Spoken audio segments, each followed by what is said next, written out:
और इस मंच पर विराजमान जनजातीय मंत्री कुंवर विजय शाह जी, माननीय अध्यक्ष रामलाल रोतेल जी, माननीय विधायक विष्णु खत्री जी, माननीय सदस्य भगत सिंह नेताम जी, माननीय सदस्य मंगल सिंह ध्रुवे जी,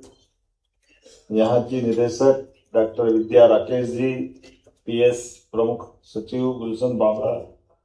कमिश्नर तरुण राठी, इस अवसर पर आगंतुक समस्त अतिथिगण, यहाँ के संस्थान के प्राध्यापकगण, सभी मित्रों, भाइयों बहनों, पत्रकार साथियों, ये सुखद संयोग भी है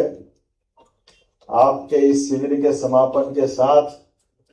कल रानी दुर्गावती का बलिदान दिवस भी है और हमारे गोंडवाना के बेल्ट में, और गोंडवाना तो क्या पूरे देश के अंदर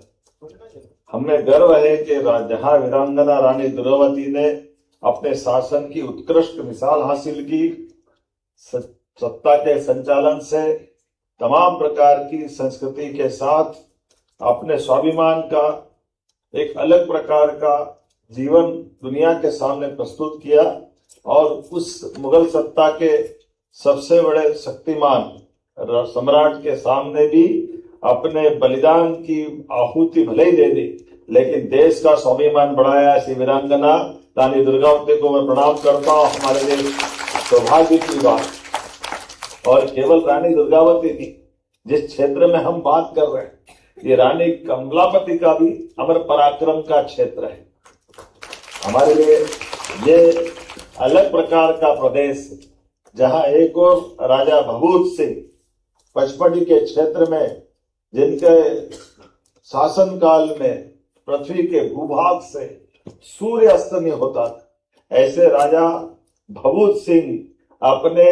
उस काल के शासकों के खिलाफ अंग्रेजों से युद्ध करते हुए अपना बलिदान देते हैं। हमारी ये आदिवासी संस्कृति गौरवान्वित होती है ऐसे नायकों के नाम सुनकर के। राजा शंकर शाह, कुंवर रघुनाथ शाह, टंटिया मामा, ख्वाजा नायक, लंबी परंपरा है। और मुझे इस बात की प्रसन्नता भी है, जब हमारी सरकार बनी तो हमने अतीत के इस गौरवशाली पृष्ठ को सम्मान देते हुए 3 विश्वविद्यालय हमारे आदिवासी अंचल में खोलने का सबसे पहले निर्णय किया। टंटिया मामा खरगोन, तात्या टोपे गुना और रानी अवंतीबाई लोधी के नाम पर सागर में विश्वविद्यालय खोले। और ऐसे में ये शिल्पकार का महोत्सव 2026 और कला संस्कृति के माध्यम से, वैसे तो आदि का मतलब प्रथम,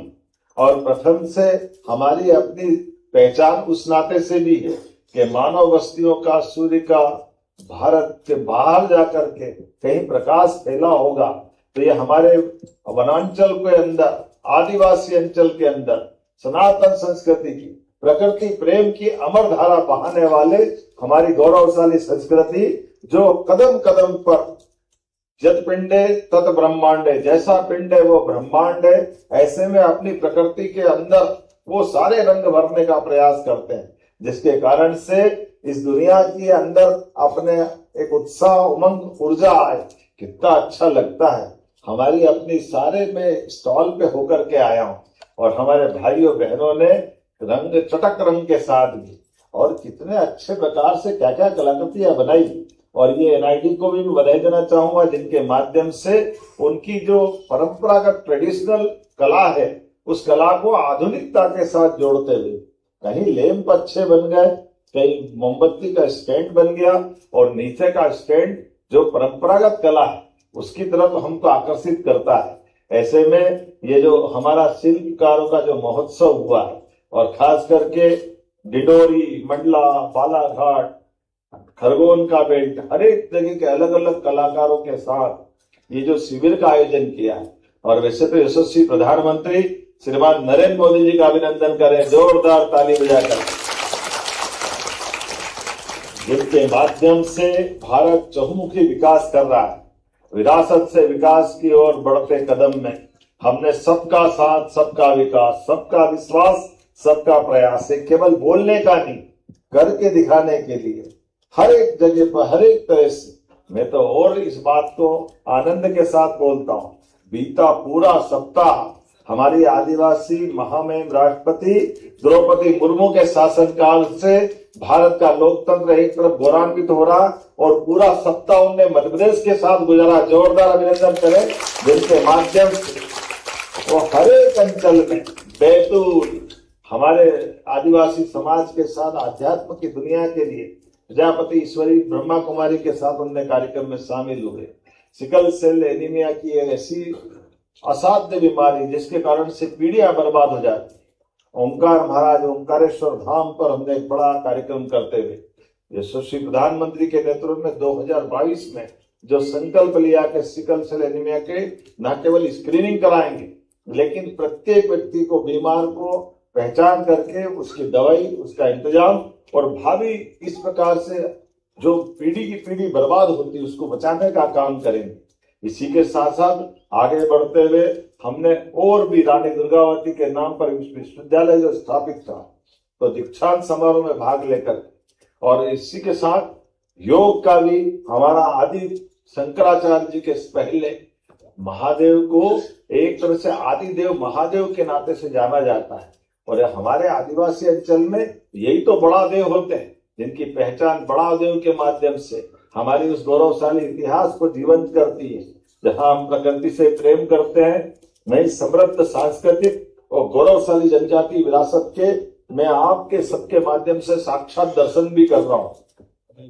आज मैं अपने पुरखों के गौरव उनकी अमर विरासत को पाने और सजोने में सक्षम इस पीढ़ी के माध्यम से भविष्य में ये जो ख्याति हम दुनिया के सामने प्रस्तुत करेंगे ये हमको गर्व और गौरव दिलाती। मेरी अपनी ओर से एक बार फिर जनजातीय परंपरा कला और शिल्प के इस अनूठे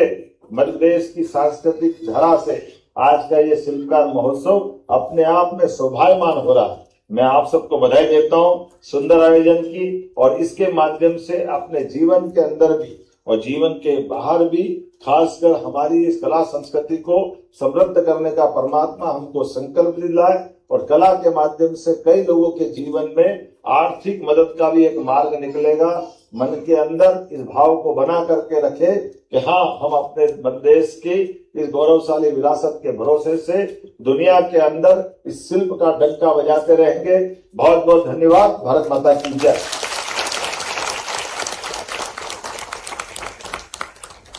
आपके इस अभूतपूर्व कल्याणकारी और दूरदर्शी उद्बोधन के लिए पूरा शिल्पकार समाज और हम सभी आपके हृदय से आभारी हैं। आपके ये विचार इन कलाकारों के जीवन में एक नया सवेरा लाएंगे। एक बार पुनः जोरदार तालियों से आभार व्यक्त कीजिए माननीय मुख्यमंत्री डॉक्टर मोहन यादव जी का। और इस ऐतिहासिक पलों को यादों में संजो कर रखने के लिए मैं जनजातीय कार्य विभाग और एनआईडी परिवार की ओर से अनुरोध करूंगी एनआईडी की निदेशक डॉक्टर विद्या राकेश जी से कि वे स्मृति चिन्ह भेंट करें। एक बहुत ही सुंदर गोंड पेंटिंग जो है श्वेत और श्यामल वर्ण की इस कार्यक्रम की स्मृति के रूप में माननीय मुख्यमंत्री जी को भेंट करते हुए आप सभी कर्तव्य से इस अवसर के साक्षी बने। इसी क्रम में मैं अब